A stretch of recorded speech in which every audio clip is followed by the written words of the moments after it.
নমস্কার বন্ধুরা, শত্রুদের পরাজিত করতে চান কোনো তন্ত্রমন্ত্র যজ্ঞ করতে হবে না। তার জন্য কি করতে হবে না, একটি পঞ্চমুখী হনুমানের ছবি বা ফটো আপনাদের বাড়িতে আনতে হবে।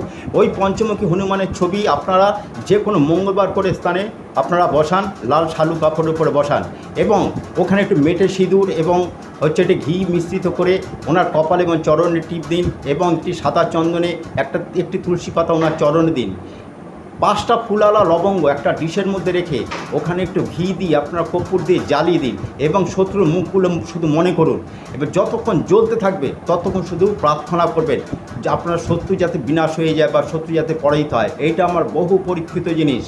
আপনারা যদি করেন দেখবেন ধীরে ধীরে ধীরে ধীরে আপনার পরিবার সুখ সমৃদ্ধিতে ভরে উঠবে এবং এইটা করার বেশি না 2 সপ্তাহ করার পর থেকে আপনারা নিজেরাই টের পাবেন যে এর কত ক্ষমতা।